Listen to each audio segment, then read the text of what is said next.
Première proposition, le programme donne 0 comme résultat pour exactement deux nombres. Alors, je te donne une indication, après tu mets la vidéo sur pause et tu cherches. Donc, soit je fais des essais, je trouve les deux nombres pour lesquels le résultat est égal à 0, soit j'appelle x le nombre cherché, je trouve le nombre ici en fonction de x, le nombre ici en fonction de x, le produit en fonction de x, et j'écris une équation, le produit doit être égal à 0. Tu mets la vidéo sur pause, tu cherches, et moi je continue et je donne la correction.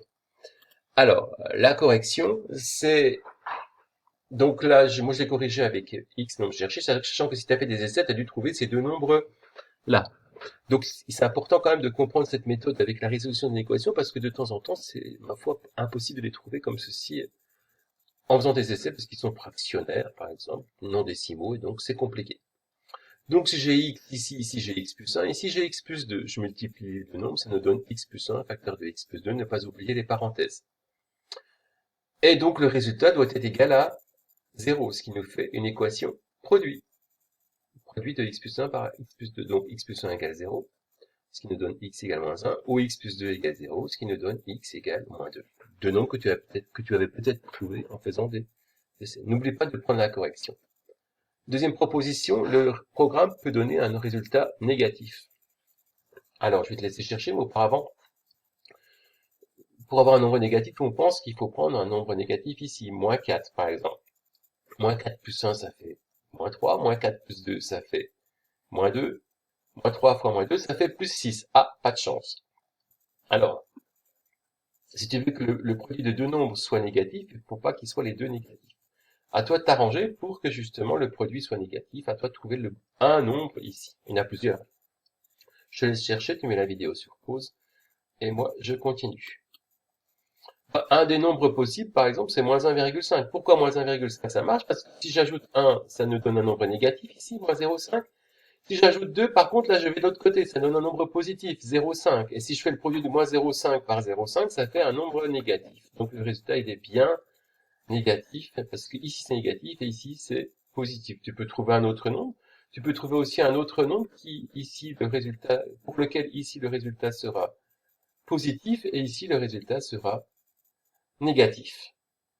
En tout cas, le nombre moins 1,5 marche, donc le résultat, il peut être négatif.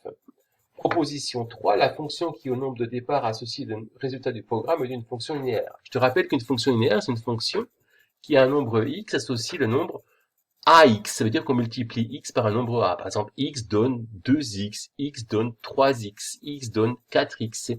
C'est lié à la proportionnalité. Je multiplie x par un nombre. On avait vu ça avant le confinement. Donc là, pour savoir si cette fonction-là qui associe le résultat du programme au nombre de départ est une fonction linéaire, il faut que tu prennes x, que tu trouves le résultat du programme en fonction de x, que tu développes et que tu regardes si c'est, comment dire, du type x donne ax. Alors, tu mets la vidéo sur pause, tu le fais, et moi je vais corriger. Alors, le résultat final, on l'a déjà vu deux fois, hein, c'est une fois x plus 1 facteur de x plus 2. Là, je vais le développer, là. Je développe x fois x, x carré, x fois 2, 2x, une fois x, 1x ou x, une fois 2, 2. Donc x carré plus 2x plus x, ça fait 3x, x carré plus 3x plus 2. Alors, la fonction qui a nombre x donne le nombre x carré plus 3x plus 2 n'est pas une fonction linéaire, parce que c'est pas du type x donne ax. Il y a bien 3x si x est multiplié par 3, mais à côté de ce 3x, il y a un x carré, et puis il y a 2. Donc, c'est pas du type x donne ax. Donc, la fonction qui au nombre de départ associe le résultat du programme n'est pas une fonction linéaire, parce qu'elle n'est pas du type x donne ax. Il y a ce x carré et ce 2 qui embêtent. Dernière question, est-ce que le programme peut donner 2 pour exactement deux nombres? Alors, soit tu fais des essais et tu trouves les deux nombres qui donnent 2, soit tu écris x comme nombre de départ, tu trouves le résultat en fonction de x, tu le développes et tu le réduis, tu écris une équation égale 2, et puis après tu enlèves 2 dans chaque membre et tu vas te retrouver sur un type d'équation que tu connais. Je te laisse mettre la vidéo sur pause et moi je vais continuer. Donc là, j'ai fait ce que j'ai dit tout à l'heure, j'ai appelé x le nombre cherché, le résultat, on l'a vu que c'était x carré plus 3x plus 2 dans la diapositive précédente, mais j'ai redétaillé. Donc ce résultat-là, il doit être égal à 2. J'écris x carré plus 3x plus 2 égale 2, ça égale 2. Je vais enlever 2 de dans chaque membre pour obtenir quelque chose égale 0, parce que je sais que quand j'ai une équation avec des x carrés et des x, il faut que j'ai une quantité égale à 0 pour pouvoir avoir une équation produite. Donc x carré plus 3x égale 0. Je factorise x facteur de x plus 3 égale 0, et c'est là l'équation produite, c'est pas ici, ici c'est une somme. L'équation produite, elle est ici. Je factorise avec la distributivité de la multiplication par rapport à l'addition. Ce qui me donne donc x égale 0, ou x plus 3 égale 0, ce qui me donne x égale moins 3. Voilà, ça c'était cet exercice-là était extrait d'un sujet de brevet. J'avais simplement changé la dernière question, qui était un peu plus compliquée que celle du sujet de brevet. Voilà.